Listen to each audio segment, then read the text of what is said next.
सभ्यता का क्षेत्र संसार की सभी प्राचीन सभ्यताओं के क्षेत्र से अनेक गुना बड़ा और विशाल था।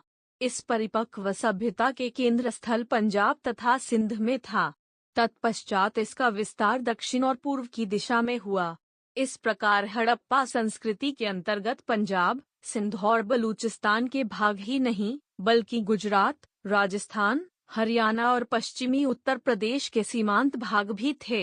इसका फैलाव उत्तर में मांडा में चेनाब नदी के तट से लेकर दक्षिण में दैमाबाद, महाराष्ट्र तक और पश्चिम में बलूचिस्तान के मकरान समुद्र तट के सुतकागेंड और पाक के सिंध प्रांत से लेकर उत्तर पूर्व में आलमगीर, पूर्व में हिरण्य तक, मेरठ और कुरुक्षेत्र तक था।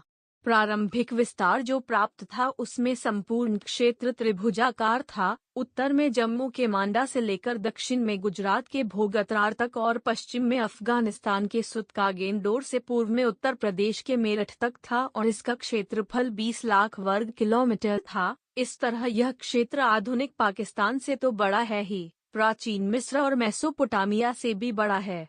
ईसा पूर्व तीसरी और दूसरी सहस्त्राब्दी में संसार भर में किसी भी सभ्यता का क्षेत्र हड़प्पा संस्कृति से बड़ा नहीं था। अब तक भारतीय उपमहाद्वीप में इस संस्कृति के कुल 1500 स्थलों का पता चल चुका है। इनमें से कुछ आरंभिक अवस्था के हैं तो कुछ परिपक्व अवस्था के और कुछ उत्तरवर्ती अवस्था के। परिपक्व अवस्था वाले कम जगह ही हैं।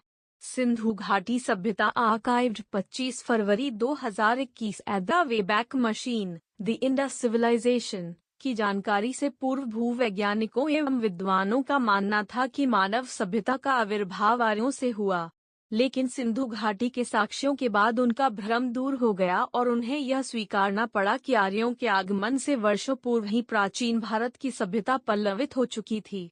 इस सभ्यता को सिंधु घाटी सभ्यता या सिंधव सभ्यता नाम दिया गया। इनमें से आधे दर्जनों को ही नगर की संज्ञा दी जा सकती है।